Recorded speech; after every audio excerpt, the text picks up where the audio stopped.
Well, I guess I'll start it off.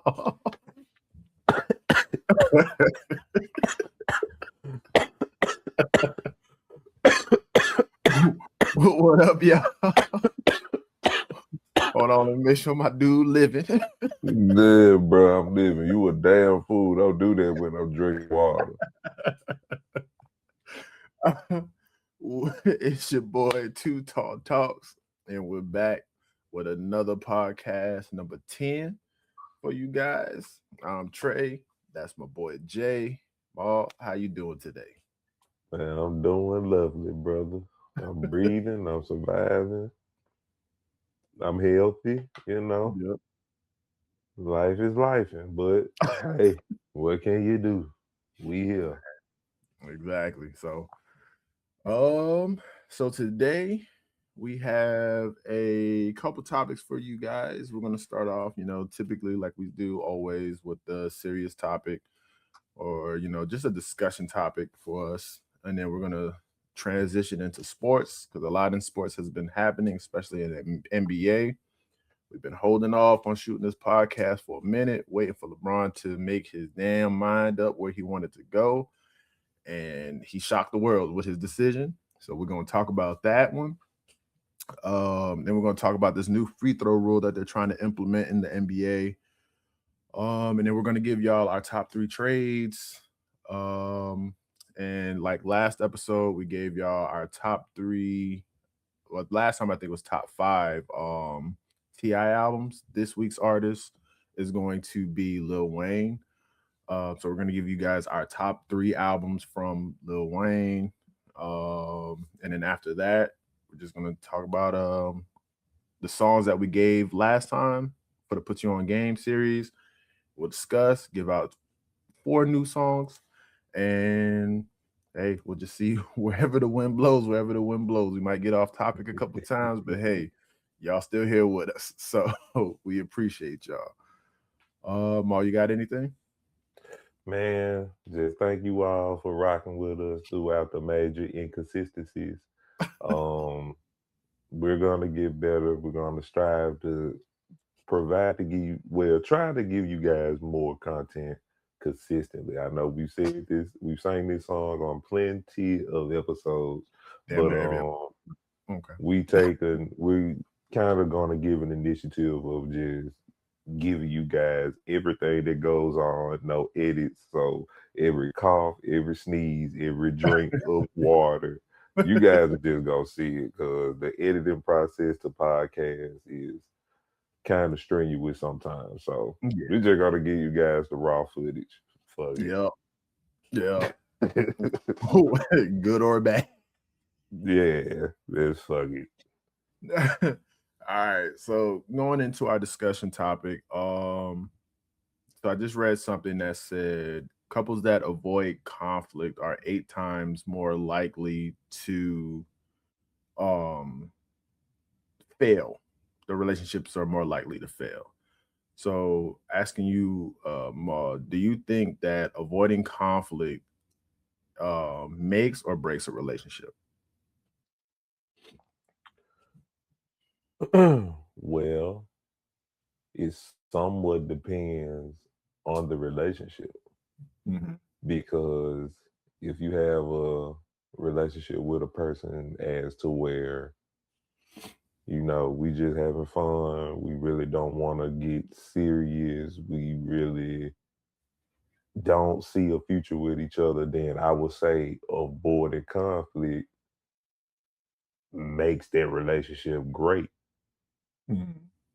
But if you're in a relationship as to where you're trying to take it very serious, you probably need to try to end all conflict as it starts.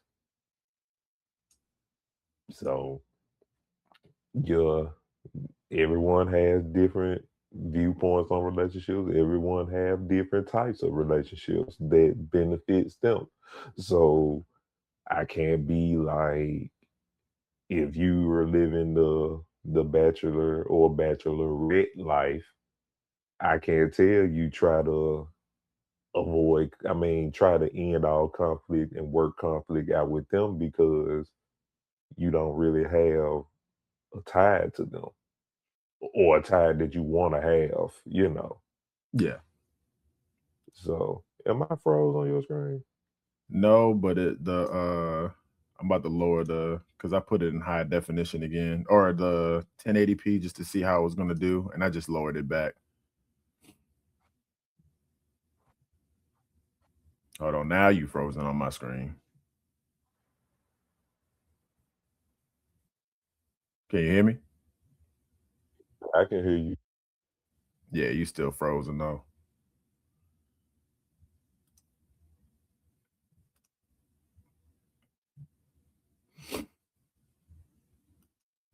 There we go. Can you hear me? Yeah, I can hear you. Uh, man, this shit is crazy. I told you, you just need to move to Texas already, fool. Man, bro, for real. Um, but nah, I agree with you. Personally speaking, I feel like most of my relationships, from like when I first started dating people, like my first actual relationship up to my current relationship, um, for my first relationship, I think throughout the years of me getting in and out of relationships, I learned to be non-confrontational and suppress any type of feeling that I have and not being true to myself. I mean, you've been around for most of my relationships, so you've seen the type of shit that I would put up with and wouldn't say shit and would just let it happen until you got Hmm. on my ass. And yeah, you my first friend to ever call me a bitch, pretty much, and not get hit. Cause any other person would get hit for calling me a bitch. But Damn. Well, that's but an honor. but in that situation, you was right though, bro. Like I wasn't being myself. I wasn't being true to myself. So I always, felt like just suppressing everything, pushing all the feelings that I felt down and just letting them do what they want to do was the right thing to do. Um, because I was raised to be respectful, raised to be, you shouldn't say this, that, and the third to a female, and but at a Mhm. certain point, when you cross that line, you have to know you crossed that line. Yep. So you have to have boundaries, and I didn't know that you could have boundaries. Um, and so that's why, like, with my current girlfriend, I say the first thing that come to my mind. Sometimes I do think about what I'm gonna say before I say it because sometimes what I want to say is out of anger, and that's Yeah. not what I want to do. So I don't want to say the first thing I don't want the first thing out of my mouth to be out of anger. So I sit there and think about it. Because avoiding conflict is not, now you are supposed to pick and choose your battles because you ain't gonna win everything. So, but as long as she knows that, hey, I have boundaries, and there's at least a respect there. I think there should be a respect there. Like that conflict can't be crazy. Like it can't be like we argue over stupid shit. I ain't put the toilet seat down. I I left my shoes in the middle of the floor after taking them off. I ain't put the dishes all the way in the sink. I put it next to the sink. So Just unanimous women issues. yeah, Got like so like those be our arguments and stuff like that. And not really arguments, but it be making me just stare at her sometimes. I'd be like, okay, all right, you got it. Cause that ain't a hill worth dying on right there. So hmm um like I said, I think it's 50-50 with me when it comes to conflict. Like and it all depends on, like I said, if you're just being a pushover, I think that does break a relationship, because at that point, you're not yourself. Mm-hmm. So, and I've seen the after effect of pushing down years and years and years and years and years of worth of disrespect, and see where Woo! that, yeah. Preach, brother, preach. So, like I said, yeah, I've seen the effect of that on multiple occasions. So, um, and it took me a minute to learn that that could be me if I don't learn to speak up for myself. Sometimes you have to campaign for yourself and let it be known that you ain't a punk, you're not too nice, you're just nice enough not to go off on every single situation. So, Mm-hmm. Because um, if you are a man that is known for going off in every single situation, that person should appreciate the fact that you don't. yeah, yeah, yeah, Just off the and I feel strength of like that alone. yeah, and I say it all the time. I'll be like, bro, like especially like when I'm talking to my guy friends, I was like, bro, like if she knows the shit that's going through my head every single time, bro, like the most malicious phrases are going through my head. Like I could put some words together. Be happy I didn't say them out loud. And that's a fact because you is still the words with friends, undisputed champion of the world. Stop fucking playing. So you can do that. And so I was like, bro, like I'd be like, bro, you better cherish this because feelings can get hurt. Hmm. Because and if I and anybody that knows me is when I'm mad, I don't go light with it. I go to hell with it. So um That is a fact. I so feel it.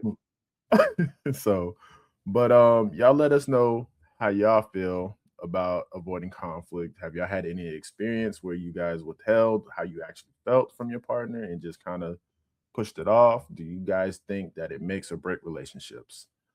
Um, I can't hear you. You muted. Oh, there you go. No, I was giving lip sync to a unanimous viewer that we have live. If, because someone the crib, someone that woke up and walked in. You ain't curious to know what I said, but I'm like, I should have had that ass up. All right. So now, with that being said, we're gonna switch over to our next topic, sports, and we got a couple things for you guys. Mo, would you want to start off with the free throws or the trades? Let's do the free throws because I Okay. think the trades is going to be quite extensive. All right. All right. I'm gonna let you explain that because I didn't get the full details on that. All righty. Well, to those that don't know, the NBA is in the experimental phase as to trying to include, oh shit, my bad, which is trying to do the one free throw line rule, which means that in a sense, if you get fouled during your shot attempt, you only take one free throw and you get 2 points. Or if you miss it, you don't get any points at all. Hmm. So to those, that's used to the basketball rule, in a lot of situations, free throws make or break games. Yeah. So they started doing this rule since the 2019-2020 season in the G League. Hmm. One of the reasons why they're trying to hope to see if they can incorporate that into the league is so that they can cut down cut down game time Mhm. so that of course they can have time to run more ads and get more money on the business side. Yeah, But in yeah. the reality, do you think or do you think that would hinder the game or do you think there's a plus to the game as far as the fluidity? I think that it hinder the game, and quite honestly, I don't see why they don't just do it how they do it in college. You know, you get one free throw. If you make it, you get the second free throw. If you miss it, game continues. So I feel like that's that's what they should just implement. They should just implement the college rule. Like I don't see one shot, one free throw. I know even though eventually it's going to equal if you make both 2 points, I get it. But I just don't see cutting down the time of the game. I don't like it just because I feel like they're changing too much of the game, honestly. Lately, they've been changing way too much of the game. It don't even feel like it's starting to feel like a whole new game. Like, and I think it's a disservice to the players that these people that have never played basketball before are making all these changes. Y'all are only thinking about your pockets, which is cool, making money, but stop changing aspects of the game that A, you've never played before, or B, won't even be in the game to see the effects of the game or understand the Mhm. effects of the game. Now, I'm not sure if they've talked to players, and this is something that the players get to vote on, but I hope it is something that they get to vote on.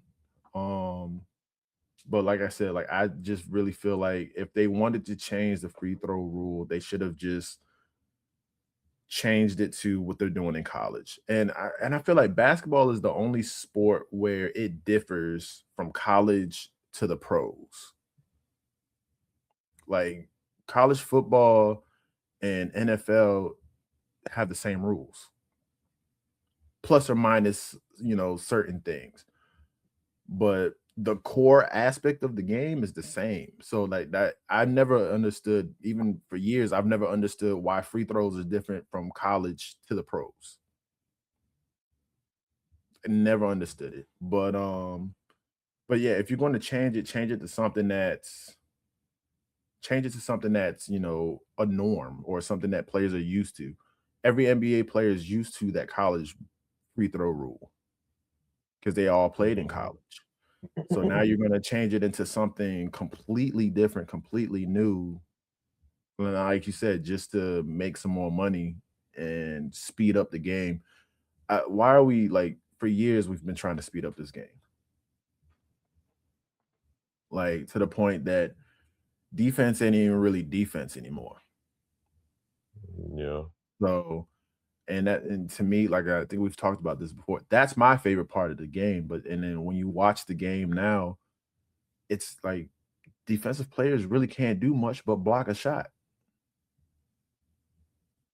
You got players purposely jumping into defender zones, getting called for shooting fouls and shit like that. And to me, that takes away like I get it, you're manipulating the game, but y'all got bigger fish to fry, and that's one of them. So, what about you? What you think about the new free throw rule? Well, I believe that they need to they need to just stop trying to manipulate the game so much. It's taking away the essence of it. Um, a lot of I'm not even going to say older guys, but I'm really starting to feel like that NBA is really trying to get in tune with the digital era, the highlight era. You Mhm. know, they so ready to be on the next blog or get someone the next dunk so that they can get the most likes, and is getting out of hand. Yeah. They're taking away from the true skill set of players, because to this day I still feel like that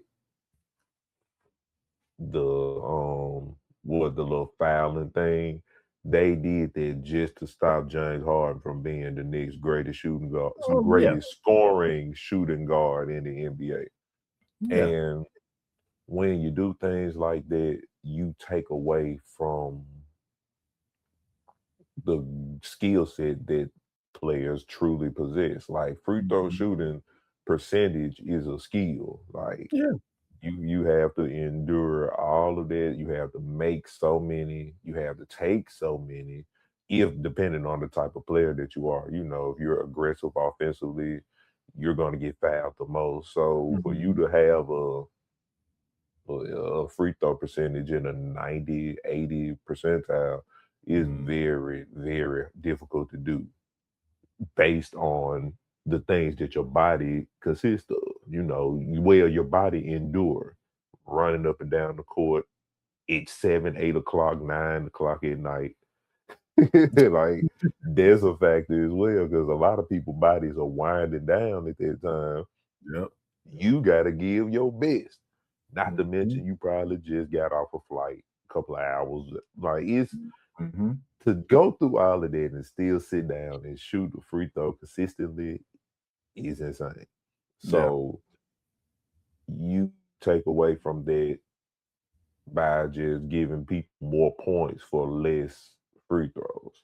Mhm. You get fouled on an and 1 3,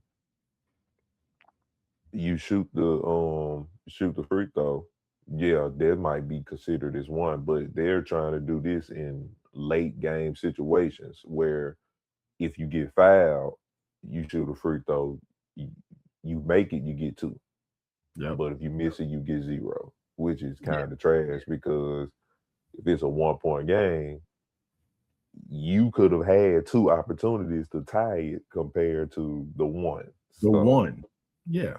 And that's it's what that and that's what adds to the game, bro. Like we look for you like them two free throws in a game deciding like atmosphere.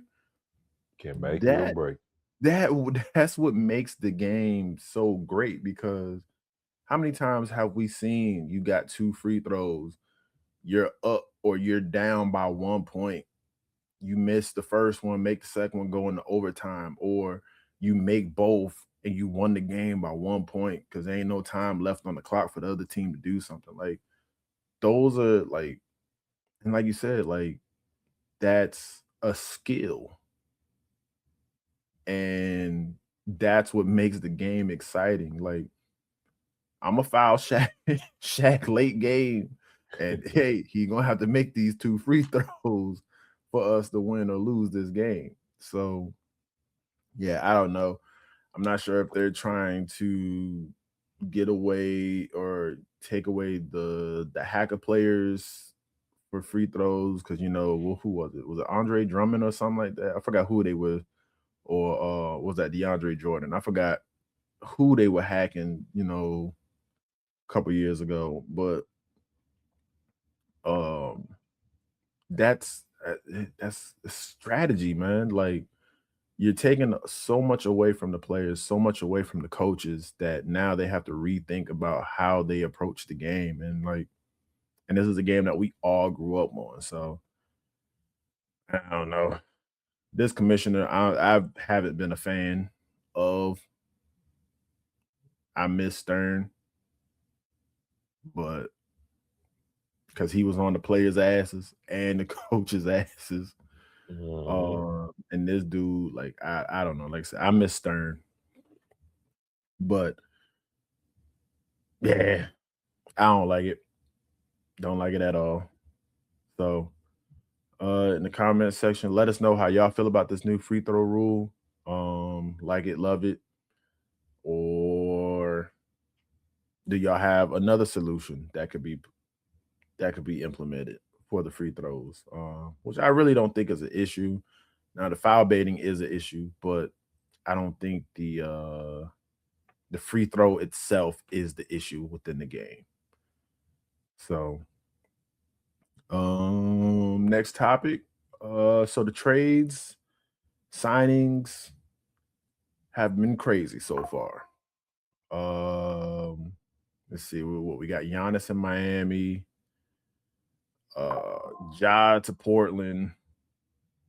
Who we got? Tyler Hero to the Bucks. Of all the trades that have gone on so far, Ma, what are your top 3 trades before we go into just the trades in general? Um, well, my top 3 trades Damn, I put would top trade. be My dumb ass.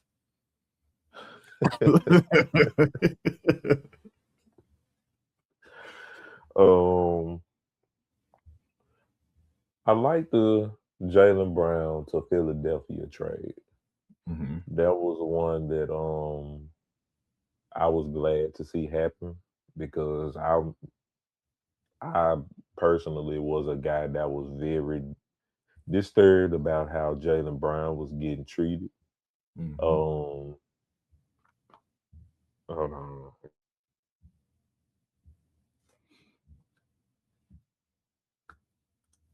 But that is one that I felt like was the one that took the team over the top already. I've already, before Braun decided that he wanted to take his ass over there, I already felt like Philly was a substantial contender because Mm.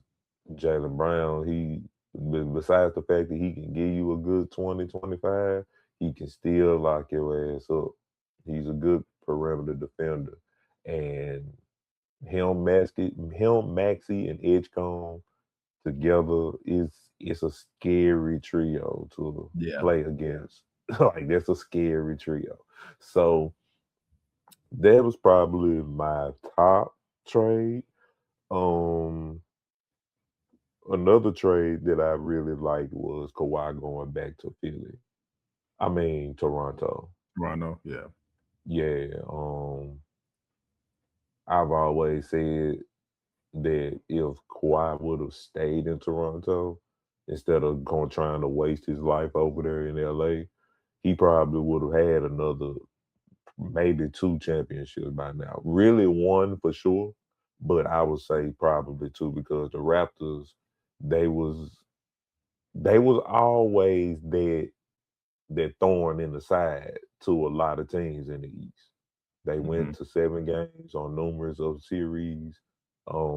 They just couldn't ever get over the hump. So I felt like if they would have maybe have kept Kawhi and some would have maybe have kept Fred, they probably would have, done some with the upbringing of what's the boy name? Scotty Barnes and Mhm. with the addition of Barry. Didn't Barry go over there?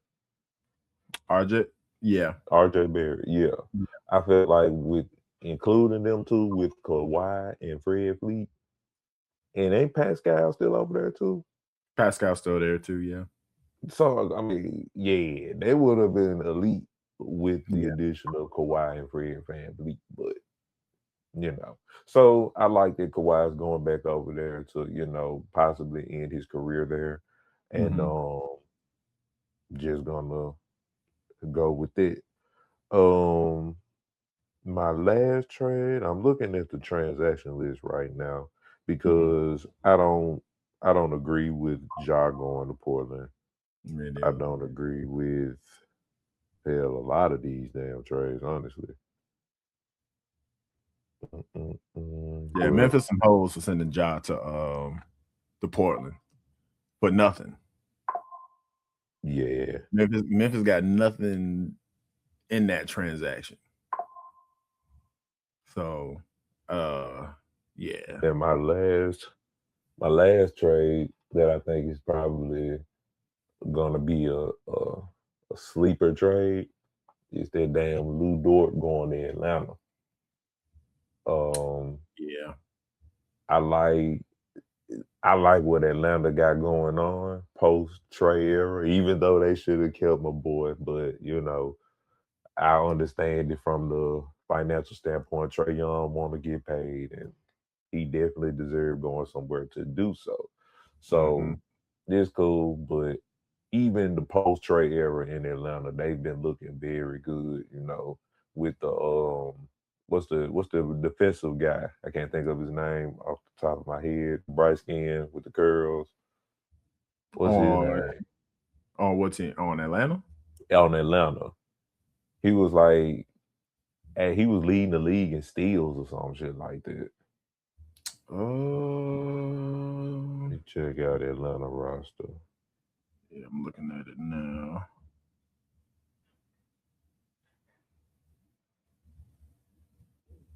I forgot they got Kaminga over there too.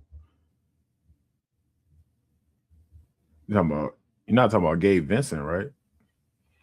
No, not Gabe Vincent. Um, it's not Jalen Johnson. Oh, okay. Yeah, Jalen Johnson. Him and Lou Dort, there's going to be a very tough duo to score on. They are good defensive players. Yeah. And you still got Kaminga over there. I don't, they're really kind of weak at the point guard position. I don't know their point guard that they replaced with Trey. I But think they're gonna have CJ run point. CJ McCollum still there? Yeah.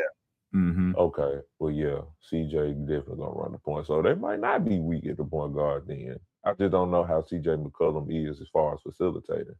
I've never known it to be a part of his game. So Yeah, he's more of a scorer than a facilitator. He's a scorer first yeah. point So guard. but anywho, I feel like that the sleeper, my third best trade is probably going to be that sleeper trade, which was Lou Dort going to Atlanta. So what about you?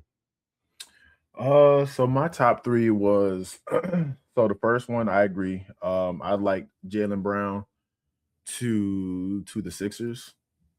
Because but even before the LeBron thing, I thought VJ, Maxi, Embiid, if he can stay healthy, and Jalen Brown would be a nasty team already. But now when your starting five is Maxi, Brown, LeBron, VJ, and then Embiid, that's scary. The only thing that's hurting them is their bench. They do not have a good bench. They don't have a good and I said this Hold on, Friday Trey. when You must forget they got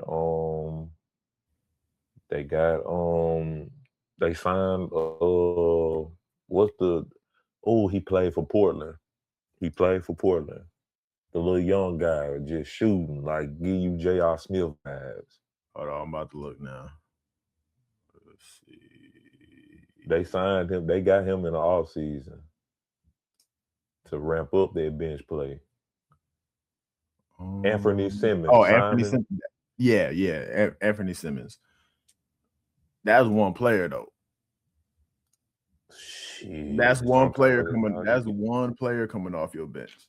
They don't have a good, and the only thing that I'm scared of is they don't have a decent to good enough center in case Embiid goes down, because that's what's going to make or break that team. So I think they should go after at least a decent big that can fill that role, so that they can limit Embiid's time, so that he's if they get another one, he's going to be on a minutes restriction, because that nigga is more frail than fucking than this piece of paper right here. I think they're gonna trade him. I don't think they're gonna trade him. I think they are. If I feel like they would have done it by now. No, I mean you can't do it. You can't do it because you still have he's still the second best center in the league. Like you just can't just throw him all willy nilly. Yeah. But what I'm saying is this: he's gonna be on a time limit. Like this, them acquiring LeBron. Like let's just say we all know how LeBron is. Let's just put that out there. Mm-hmm. We don't know him personally, but based on the stories that I've heard, LeBron used his power to get this and get that, X, Y, and Z, Mm-hmm. you know. And you can't say dude don't have any power. They held up the whole damn schedule, Just to see making where he was gonna just go. to see what the hell he was going. So it's shit like that that's going to make it known that yeah, he's still gonna be running some shit in the league. He has that manipulation factor. So Yeah. that is a factor that makes Embiid on the time limit. There's one. Two, his injuries.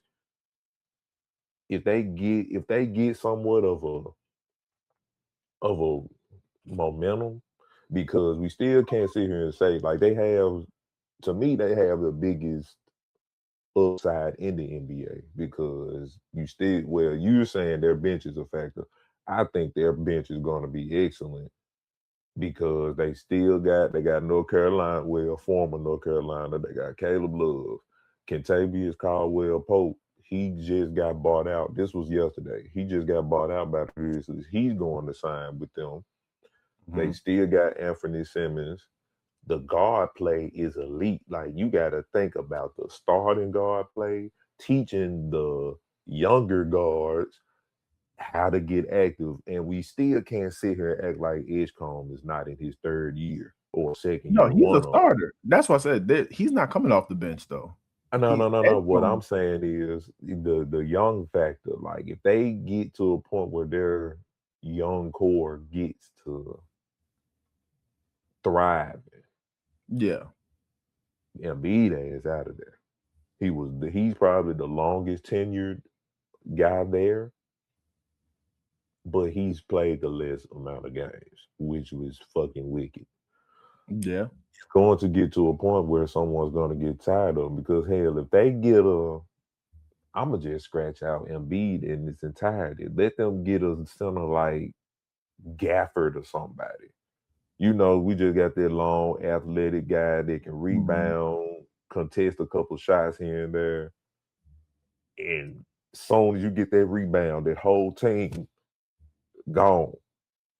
Yeah, Embiid come in with all that lazy shit, not trying to get boards and doing the things that he's accustomed to doing because his offense is going to be shot 100% already. Like they're going to try to post up shit and try to get him going, but I feel like he's on the time limit, and if he doesn't excel, and if he's not available, they're gonna part ways with his ass. yeah. I just don't think that they're gonna do it this season. I think they're gonna, depending on how the season is going. Um, I don't think he's gonna be the one. I do think he's on a time limit, but I feel like if they don't win this year or even get far this year, I do think he gets traded. I Mm. think they're going to run with the LeBron experiment, see how it goes for the season. Um, like I said, they still need to acquire another big man. I just don't know if they have the pieces to get another decent to good big man, like I said earlier. Because I don't even know who's left in free agency for them to sign right now. Hmm. Um, but we'll see. We'll see. My second one was Melo to the Timberwolves. Now that's gonna be Hmm. some must see TV right there. And I just saw that they went to, I think, like France to work out with Rudy. Gobert because he needed. He's He the did. most he like how are you one of the top five bigs in the league and have no bag offensively?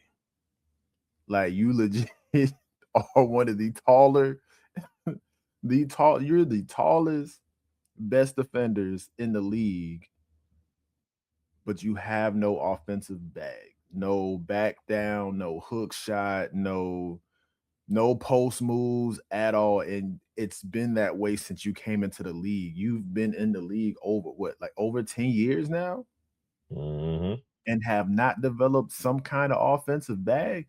That's another one that's going to make or break that team. They've had a lot of success with the way he plays, but ultimately, I have always felt he's what's holding them back, because there's no way that you're going against some of these smaller centers and getting worked. Like, Man, somebody needed to go on and call Dwight Howard. on God, because that man is still in shape. Man, for real. That He man is is still still with in too. shape. Now that bounce Yeah. might be a little, is not shot, but it might not be there no more like it That's was. all. I'm But gonna tell you, that's all the Timberwolves gonna need. I think if the playmaking ability of Melo is able to get it to where Gobert becomes a lob threat, he might not even need a bag for real. he might not. He might be the next Capella, but Capella at least had some offensive, Yeah, an yeah, offensive skill set. But he might be. It might just be fucking Lob City if as long as he can do it, because he is uncoordinated sometimes. Looking at that yeah. man, he is very uncoordinated. But yeah, I do like the Melo to the Timberwolves. It was weird because I did not expect, especially after the season that the Hornets just had, I did not think Melo would have been on the move. Um, but from talking to other people, they say you must not really been paying attention, and I haven't really. I just like that team because they, him and him getting Knuckle. I thought it was a great fit. Like they Mhm. legit had a very good season last year. So I was that shocked. Like I said, that shocked me. I did not expect that. But I do like the fit with him and Anthony Edwards. And that like I said, that's gonna be some must see TV. They like they might as well get that fine bag ready because every interview gonna have some curse words. Mhm. Yeah, I fuck with him. But they about to make Minnesota about to be live though next year. So it's gonna be interesting to see how they play together. Cause Melo, he he has the ability to score whenever he wants.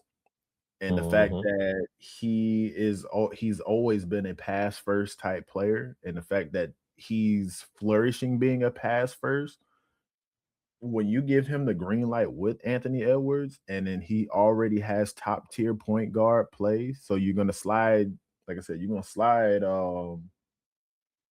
Anthony Edwards to the two because he's been playing the one primarily. Um, so that's gonna be interesting. That's gonna be interesting. So, because now you got multiple threats. And then of course my last one is LeBron to the Sixers.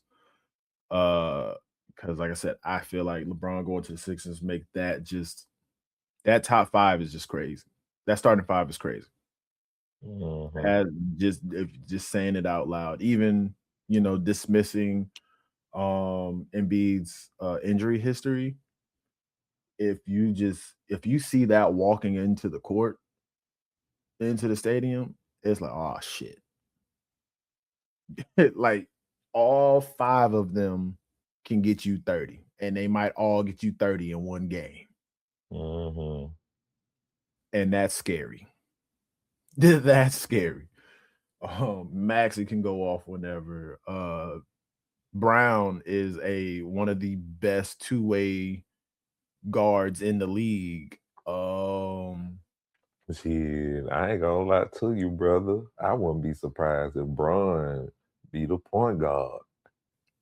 And if they make Braun the point guard, slide Maxi to the two, make Brown the three, Edgecombe the four, and then Embiid at the five, that's nasty. And they might, and like you have a point. They might, because I'm pretty sure LeBron wants to do the least amount possible right now. And he's tried that with multiple teams, and he tried to do that with Anthony Davis and work out. It kind of sort of worked out when he got Doncic, but Doncic kept getting hurt. Mm-hmm. So all of the offensive and defensive, the strenuous play fell on him.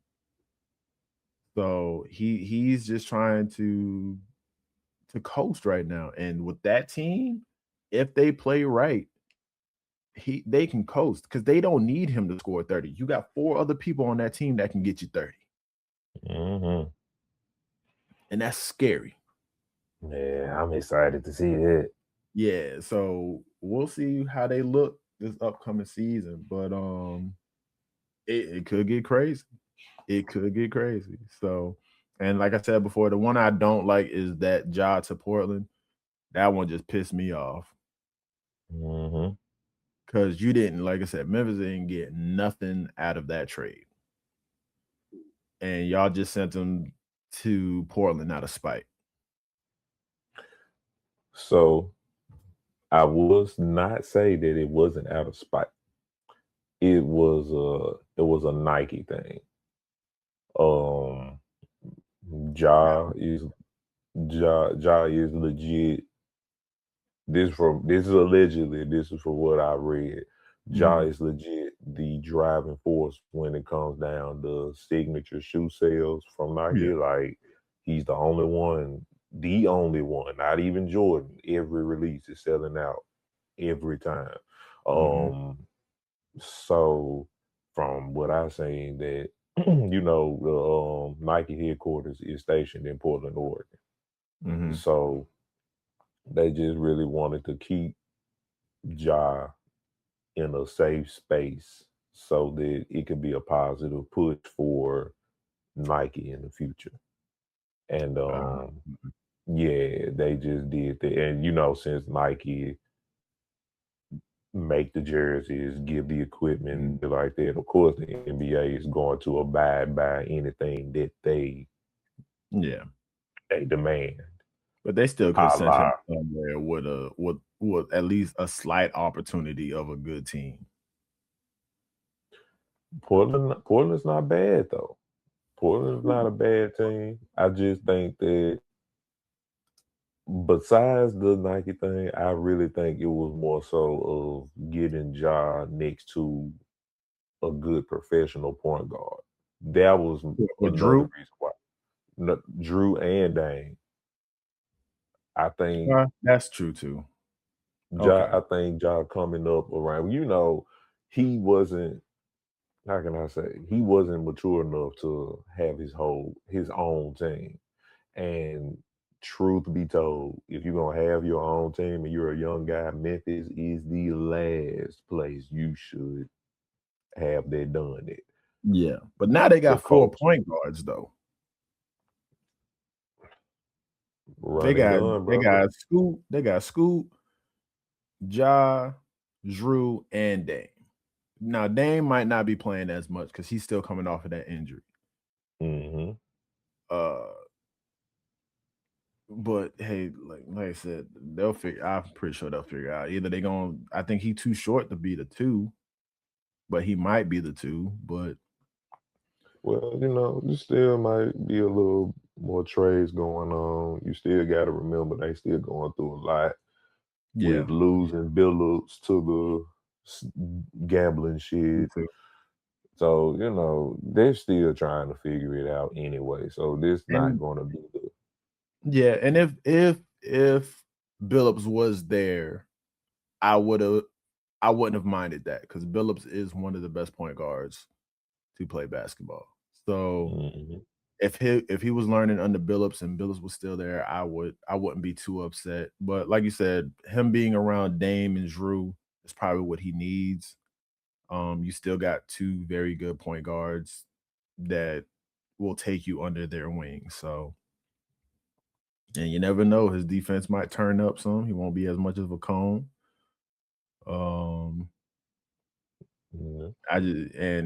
hopefully he dials back on trying to murder the rim because that's why he always hurt.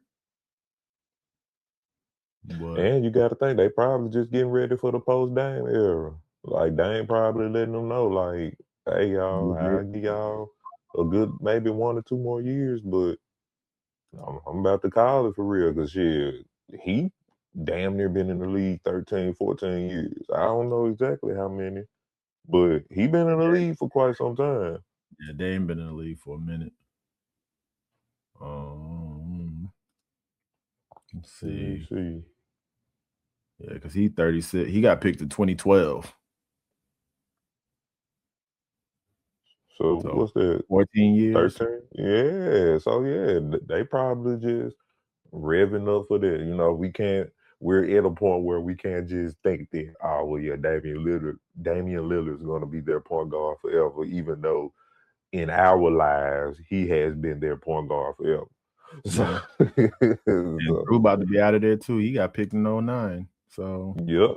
So yeah, they probably just, getting ready to rev up, giving Ja the knowledge that he need to thrive so that him and Scoot can, you know, get the team where they need to be later on in the future. yeah. That's where I think it's coming from. We can't think or you can't assume every team don't well, a lot of teams know when they're not a contending team. Like Yeah. they know it. So when you know that, it's only right to, get yourself a couple of pieces here and there so that when it's time to go, you'll be fully prepared. Because when you really think about it, if you eliminate Damian Lillard, Drew Holiday, Damian Lillard and Drew Holiday, Ja and Scoot at the 1 and 2 don't really sound that bad when you're thinking about young guards starting your team with. Yeah. So I just think Okay. that, it's more of a rebuild thing with Ja. So I'm happy for him though. He needed to get out of Memphis. No, yeah, And he then definitely needed to get out of Memphis. I just yeah, didn't like there's not a knock to the city, no, but no, yeah, it no, was it's a just knock to the right. city. It is a knock to the city. Nah, He needs to get the fuck back. it ain't a knock from me to the city, Uh, goddamn it. in about 2 months, fucking Boozer gonna have a grill and shit. Uh-huh. Mm-hmm.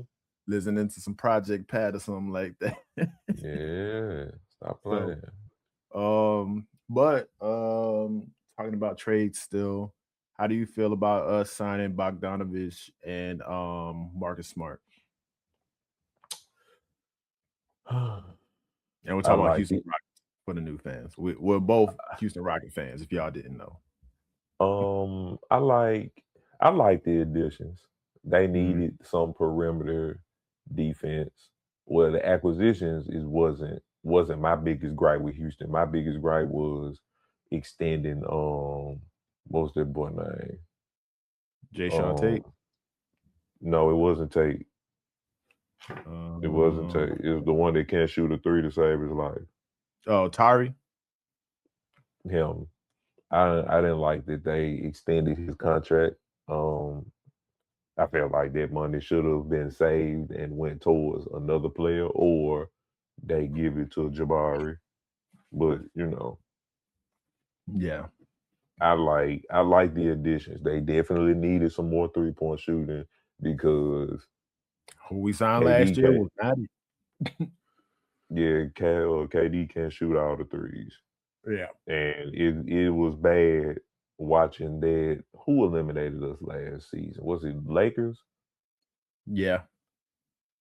Watching them come up with the scheme of doubling KD before he crossed half court and the abysmal 3-point shooting once KD passed the ball was insane. So they had to get an elite 3-point shooter.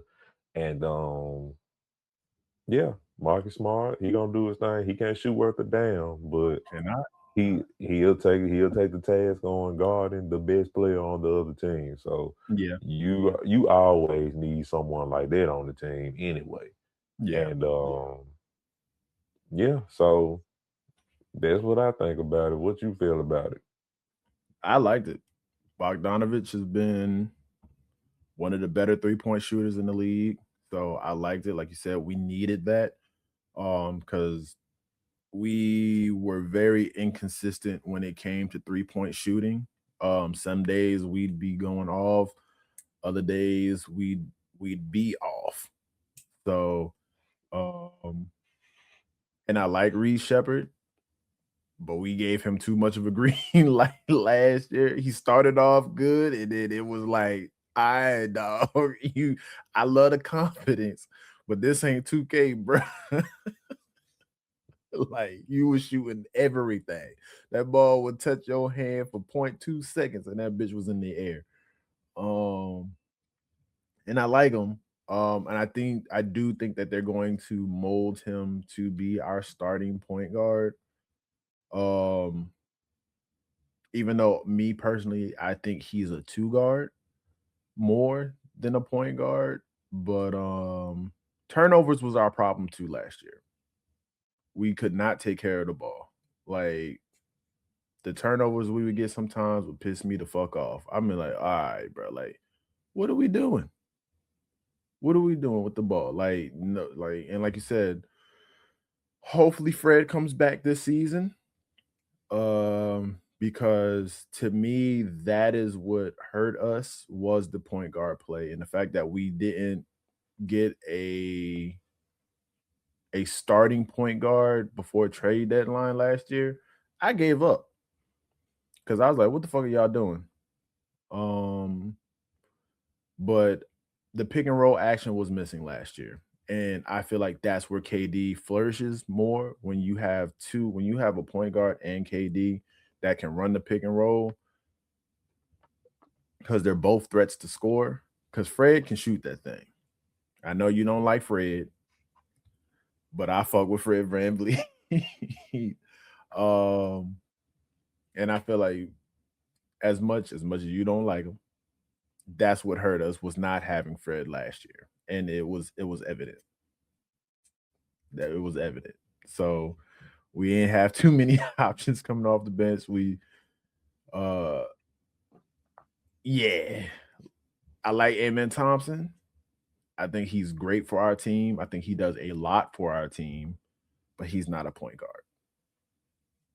I saw what they were trying to do, but that nigga can't shoot if the motherfucker was like in front of him.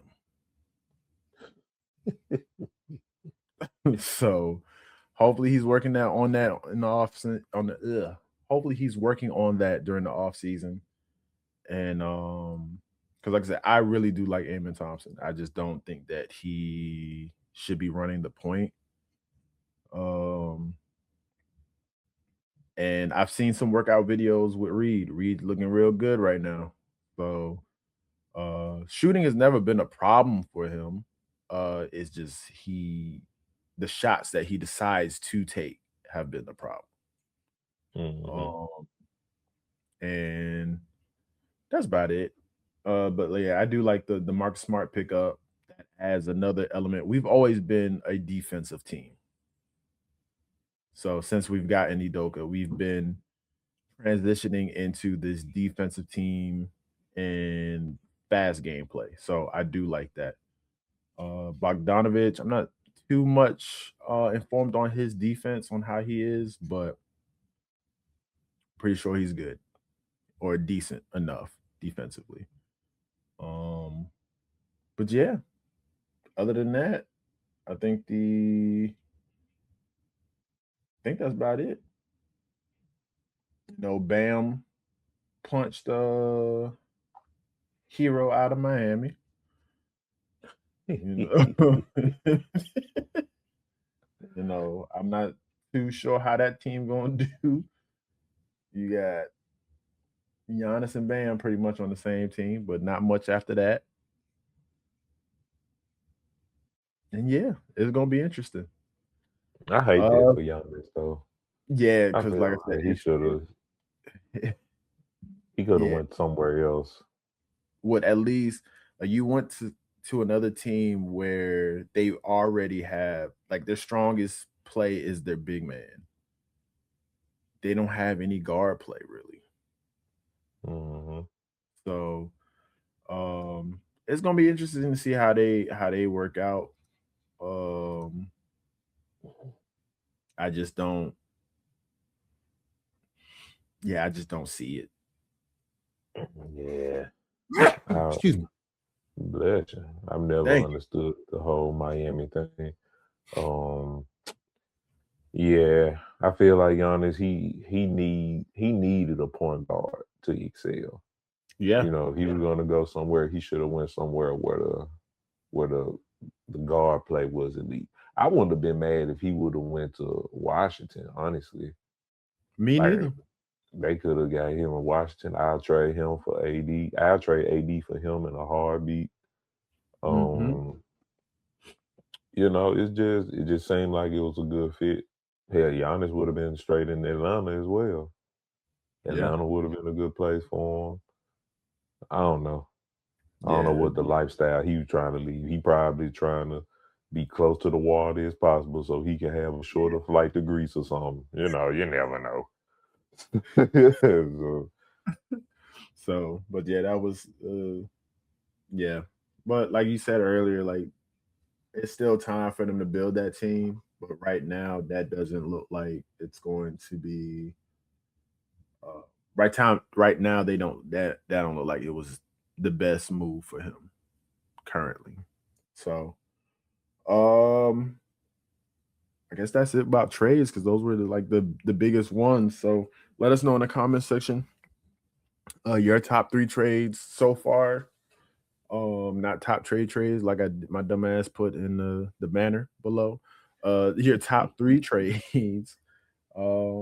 Do you agree with any of our takes? Do you disagree with any of our takes? Let us know in the comment section, and we are going to make that smooth transition on to music. So, last show we gave y'all top three albums from Ti.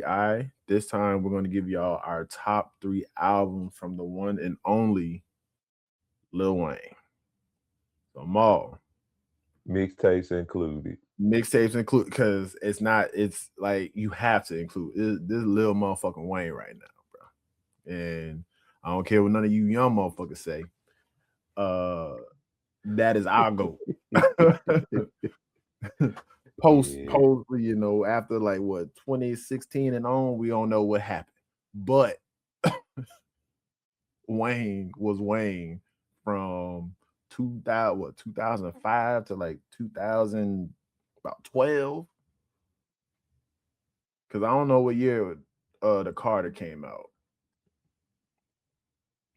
I think Um, 07. then '07. Carter came out in '07. The Carter, the Yeah. Carter dropped in like 2000 and 2003. The first Carter? 2003 or 2004. Damn. No, I think you're right. Because Carter 2 came out in '05. Okay. Back in 2004. Okay. Yeah. So yeah, first Carter came out in '04. So from '04, well, pretty much a little bit before '04, but pretty much like what 2002, 2003. Because I'm Hmm. yeah, 2002, 2003 up until like 2012, 2013. That's our Hmm. Wayne. That's the one that we know. Y'all know this 20 this new Wayne, the rock era Wayne. That's not our Wayne. No, nope, not at all. Um so mixtapes included, what are your top three Lil Wayne albums slash mixtapes? Coming in number 3 is the Dedication 3. Okay. I feel like that mixtape there was highly slept on. Hmm. It was propelled by some verses that included Drake, in which kind of started the mold for Drake trajectory, in my personal opinion. Especially on that stunning, was it stun? Yeah, stun. David Banner beat. Stun is a habit. Get Yeah. like me. Yeah. Drake and Wayne murdered that motherfucking song. And it's propelled by a little bit more little wordplay. Verse wise, I feel like Wayne got the best verses on the Dedication 3. after the dedication. Like it's the best dedication after dedication too. Mm-hmm. That's what I feel. So I got that at number 3. At number 2, I got the Carter 3. Carter 3 is hands down the most legendary Wayne album to me. I can play it from 1 to 18, no skips. I got, you got a good mixture of your radio songs. You got a mixture of Wayne killing shit with Amelie. Because granted, even though we heard Amelie like maybe 2 to 3 years before the Carter 3 drop, Mm-hmm. Amelia is so goddamn hard to where you can imagine if it was your first time hearing it again, even though you done heard it fucking 17 times before. You know that song from beginning to end if you're a Wayne fan. Even if you're not a fan, you probably know You know that the song. lyrics to Amelia. Yeah, Yeah. so Amelia's on there. We got Jay-Z. I love Jay-Z verse on Mr. Carter. I like the essence of that whole song. It was the first Mm-hmm. feature of Jay-Z or Wayne after the little beef that they had. Yeah. So that tells a story in its own with that song. And bro, it's just a phenomenal album overall. I feel like that's the overall best. A lot of people like Carter too. I love the Carter too. Don't get me wrong, but I like how Wayne was able to make the Carter 3 after, everybody was basically saying he was washed, he was over with. That's when those talks were starting to come about anyway, because after what was that album? The rock album, Prom Queen was on or Mm-hmm. something like that. Yeah. Yeah, Wayne was kind of Tripping. on the decline back then. So for Yeah. him to bounce back with the Carter 3 afterwards, that was dope. And my top project, it gotta be that Drought 3, dog. That motherfucking Drought 3. Man, it was just the summer that dropped. I knew every song by the time school started.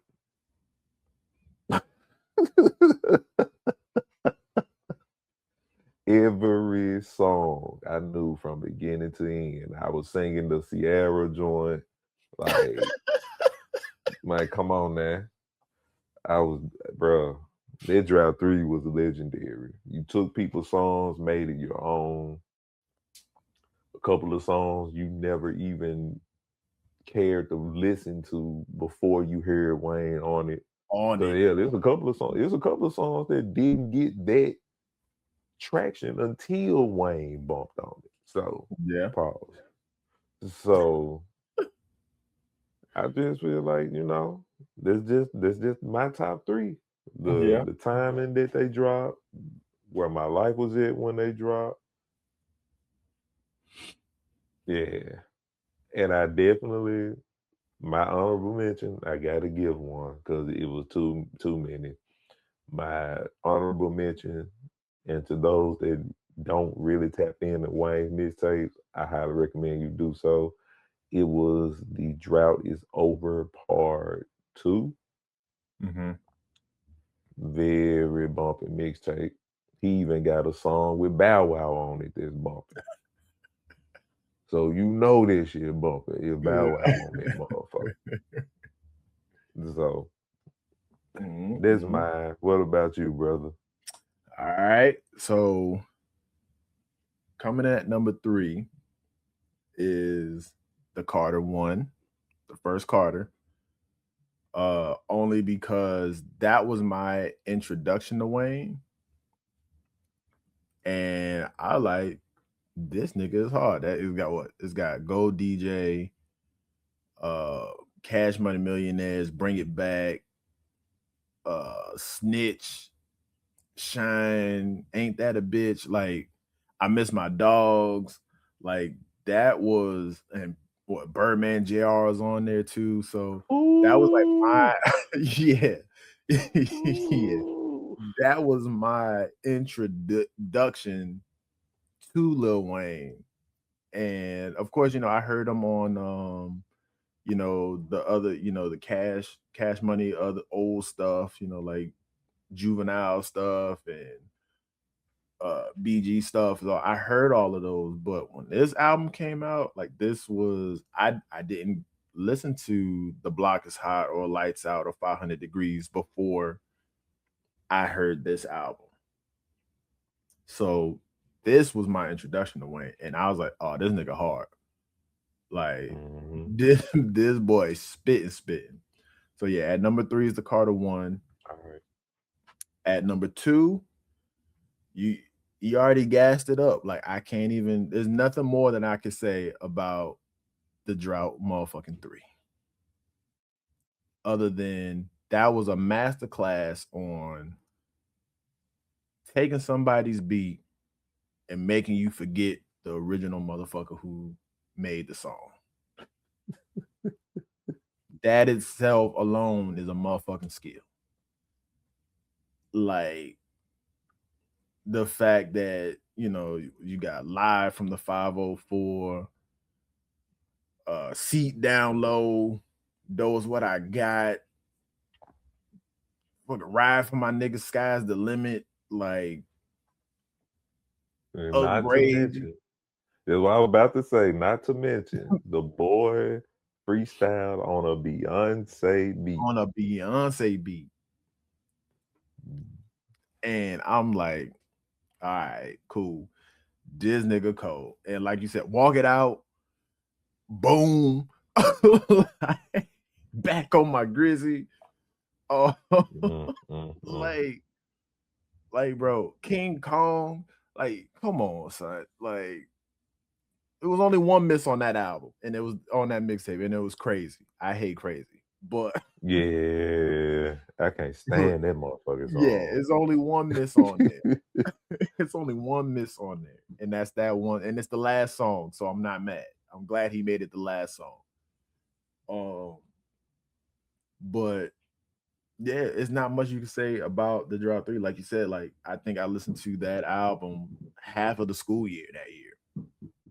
And that was the only album I was listening to. And number 1 for me is the Carter 2. The Carter 2 is one of my top 10 favorite albums of all time. I can press play on that and just let it ride. Carter 2 is what made me say this man is a lyrical genius. This man can really rap. And the fact that he doesn't write none of this shit down is even crazier. You mean you got some of the top tracks in the world? You got Fireman, like Best Rapper Alive, Hit 'Em Up, Hustle. You made Hustler's music from freestyling, dog. Like I said, there's nothing that you could tell me to dislike the Carter 2 from the intro, the Mob. You pretty much had 2 intros on the fucking album. The Mob and Fly In are damn near 2 intros. Like, who does that? You got Money on My Mind on there. Like I said, it's just even got some grown man shit. No pun intended, because the song's called Grown Man. So it was like that was a phenomenal album, well put together. And it kind of makes you miss that Wayne. And then my honorable mention, because like I said, he got too much shit. No Ceilings, the first one. You cannot mention Lil Wayne without talking about that No Ceilings mixtape. From Swag Surf, again, you took niggas beats and you forgot who the fuck made the original song. Nobody sings the original Swag Surf or Surf Swag, whatever the original one's called. Nobody sings that shit. If you ask me, I'm singing the Lil Wayne version. So, banned from TV. Like, and again, like I said, you got "I'm Single" on that motherfucker featuring Drake. So, Mm-hmm. what can you say about that one? But yeah, those are my top three. Carter 1, Drought 3, Carter 2, honorable mention, no ceilings. Um, let us know in the comment section what are you all's top 3 Lil Wayne songs. Take your time. Take your time, because I know it's a lot. But yeah, out of our two, we pretty much essentially had the same one minus one album. So um let us know what you guys think and what's your top 3 Wayne albums slash mixtapes. So to make it a little bit easier or more difficult for you, because he has some fire ass mixtapes. Mm-hmm. That Um he did. yes. All right. So now we're gonna transition to another one of our favorite topics. Put you on game series. So Maul, last time I gave you Wale Power and Problems and Hop Out Your Feelings by Cal Banks featuring Shmino. And you gave me Ain't Going by Starlito and Active by Jordan Lucas. What you think of the two songs I gave you last episode? The Wale, what was it, Power Problems? Mm-hmm. I like that track. A Mm-hmm. good little smooth track, very Wale-esque. Yeah. Um, very solid, very solid. I like that. Mm-hmm. I like the chorus. I like how the chorus is kind of a smooth little vibe. So yeah, definitely a dope track. Definitely one that I didn't kiss from Wale during my time of, bumping. Mm-hmm. Um, so added that to the phone. And the second song, damn, I just wrote it down. What you said it was, bro? I lost the damn paper. How about your feelings? Hop Out Your Feelings. Hop Out Your Feelings was a nice track too. I Mm-hmm. wasn't a big fan of the chorus though. But when he did get the rapping, Mm-hmm. it was solid. It was Yeah. solid. It was solid. What let me know, well, how long you been listening to him? Because I've never heard of him before. Honestly, I never heard of him until I created a station, and on one day I was at work and that song came on, and I was like, oh, that shit hard. So I was like, I need to. I've been listening to Shmino for a minute, but Cal Banks, I had never heard of him before. So Mm. so yeah, that he was a newer one that I was like, okay, I need to sit down and give him a couple spins just to see what he talking about. And I had to like that one because I was like, niggas need to hop out their feelings. So Nah, yeah. me included. So Mm. so but now, yeah, I'm glad you fucked with him. Glad you fucked with him. All right. And then so for the two that you gave me, you gave me Lito's. For people that don't know, Lito is Starlito.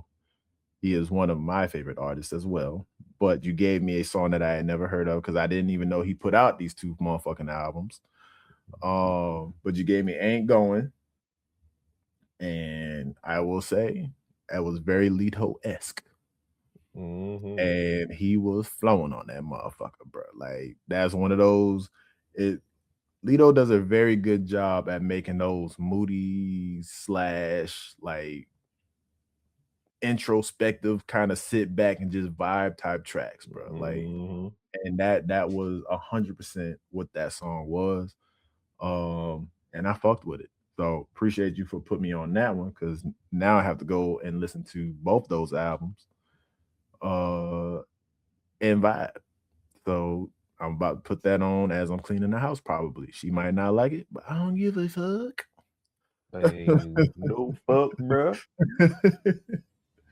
And then, of course, you saw me before we started recording. My head bobbing to that active.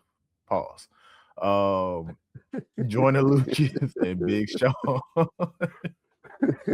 um, That song was hard, and I still have not gone to listen to that album, and I'm mad at myself for not even going to listen to it yet.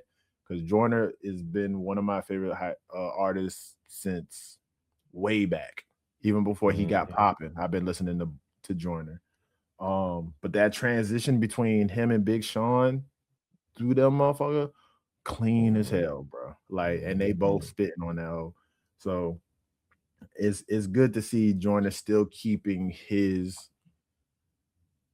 ability at where it was at and not trying to change or conform to what's popping right now. He's still making the music that he wants to make and what his fans appreciate that he raps about. Because he really does not rap about the same shit that a lot of these rappers are talking about. And that's what I appreciated about Joyner Lucas is that he stays true to himself and doesn't make shit that don't fit with him or who he is. So I do need to go sit back and listen to that album, and I might do that today too while I'm cleaning. Um, but not two solid songs. Um, and I'm ready for the next two. So you want to go first, or you want me to go first? I got you, brother. All My right, first all two right. songs that I want you to hear out. This first one is called Me and Madness by Wale the Sage. Wait, you said Mid Madness Me and Madness.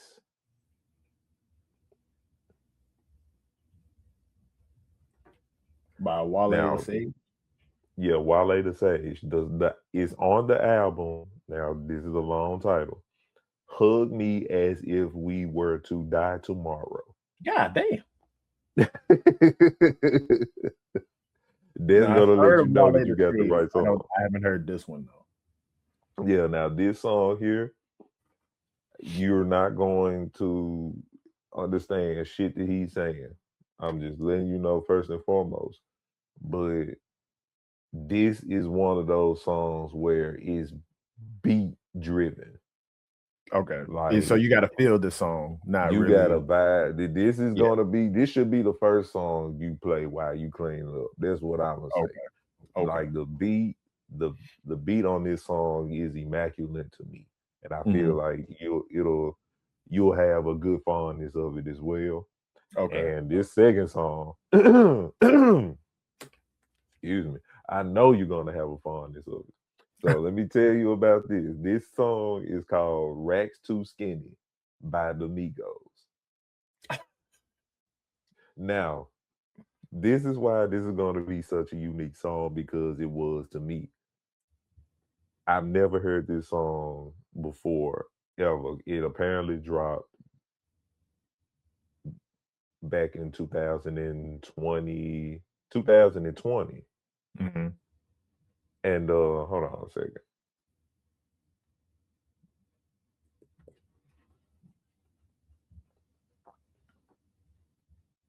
Okay, it dropped back in 2020. I never heard this song before in my life.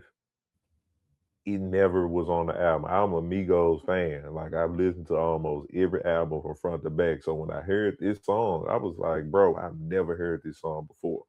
Mhm. So I'm gonna say about this, this is gonna be a song that's gonna make you miss the Migos.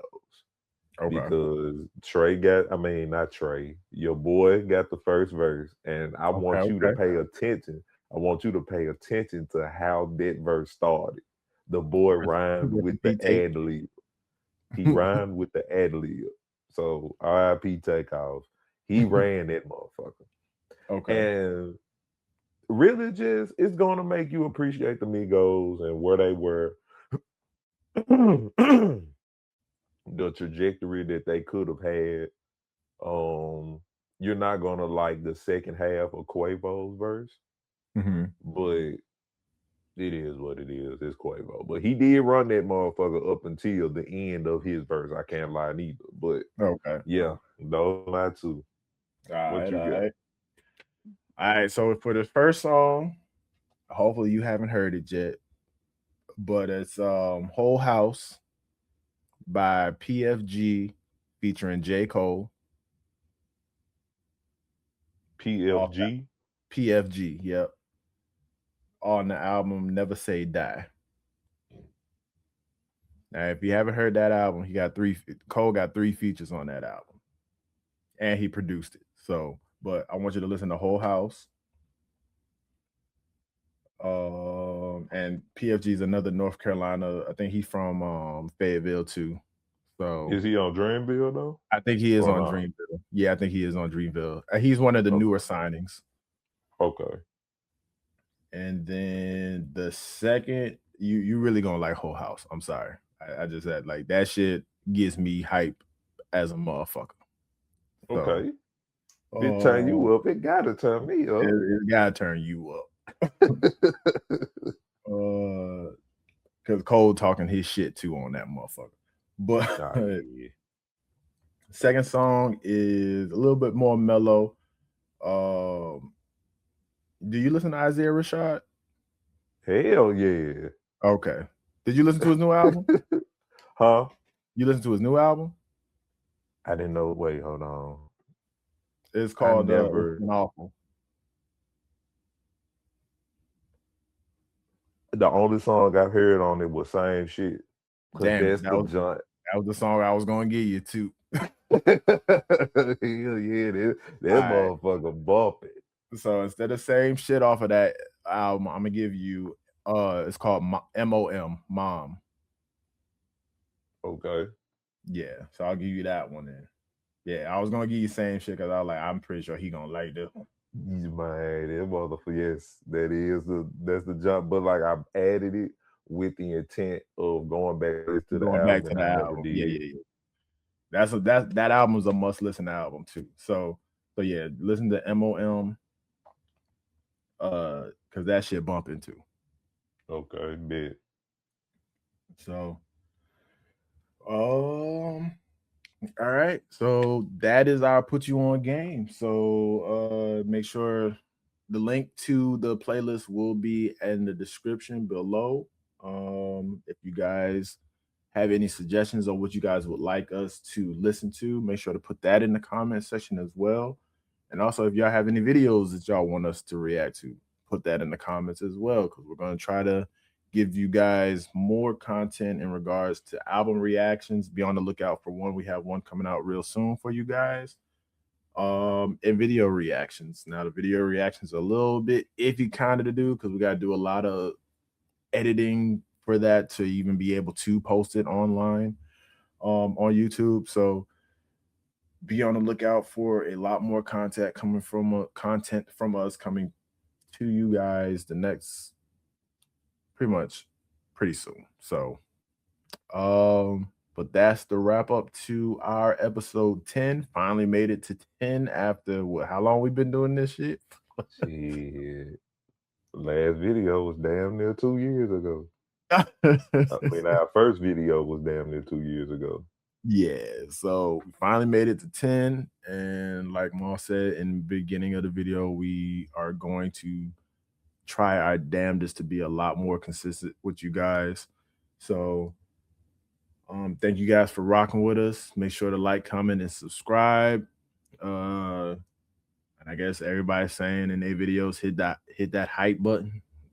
Hit that like button. Make sure you guys subscribe. If you guys have made it to the end of this video, we just thank you guys so much, because we know we've been ass with the consistency. But for the 98, 99 subscribers that we do have, we appreciate y'all for rocking with us still. We promise you we're going to get you guys more content on a consistent basis. We just got to stop being with the shits, but there's another conversation for another day. Thank you guys for tuning in. This is Two Tall Talks Podcast with your boys, Trey and Jay. I'm Jay. That's my boy, Trey. We'll catch you on the next one. We out. Deuces. Peace.